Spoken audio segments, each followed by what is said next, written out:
Hello, my name is Maya Rancich, and this commercial will be covering the big bad binge drinking. So, what exactly is binge drinking? According to the National Institute on Alcohol Abuse and Alcoholism, binge drinking is a pattern of drinking alcohol that brings blood alcohol concentration to 0.08% or zero point zero 0.08 grams of alcohol per deciliter or higher. The reason binge drinking stands out as such a problem is because of how quickly people are reaching peak blood alcohol concentration in their bodies. It's also important to understand what binge drinking actually looks like because there is a distinction between men and women. Men are considered to be binge drinking if they consume 5 drinks in about 2 hours, and for women, it's 4 drinks in under 2 hours. And keep in mind that in the US, a standard drink is any beverage that contains zero point 0.6 fluid ounces or 14 grams of pure alcohol. So this can look different depending on the type of alcohol and the amount someone is consuming. For example, a beer, a glass of wine, and a shot, like you can see on screen here, can all have an equivalent amount of pure alcohol, which makes each one of these a standard drink in their own right, even though there are different amounts of alcohol in each beverage. So, the most recent statistics on binge drinking come from the 2024 National Survey on Drug Use and Health, reported that 9.3 million young adults aged 18 to 25 reported binge drinking in the last month. Looking specifically at college students, 2.3 million students reported binge drinking in the last month, and an interesting fact that I found regarding men and women was that they reported the same number of people for each category.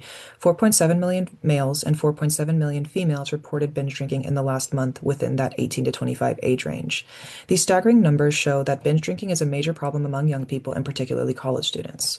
But what are some of the consequences of binge drinking? They include up to 1,519 college students dying from alcohol-related injuries, and these include car crashes each year. There's 696,000 students that are assaulted by another student that has also been drinking each year. 1 in 5 college women experience sexual assault each year. Although this is probably an underreported statistic, there is a precedent that alcohol is involved with the majority of sexual assaults in college, so binge drinking could definitely be a contributor here. About 14% of full-time college students met the criteria for alcohol use disorder each year. And lastly, 1 in 4 college students report missing class or falling behind due to drinking each year, showing that there are not only physical and emotional consequences to binge drinking, there are academic consequences to consider as well. To wrap up, I wanted to share some resources with you all. The Substance Abuse and Mental Health Services Administration is a federal agency that provides a 24/7, 365-day a year free national hotline for people facing mental or substance use disorders, and that's the number provided here on screen for you guys. The QR code to the right takes you directly to their homepage where you can find even more resources provided by them and more information about their specific services. And another resource I just wanted to remind you of is the student health services on campus. The numbers that are linked here are from CSULB, but this goes for any college campus. Be sure to check your student health services for any kind of support, like the numbers that I have on screen listed here.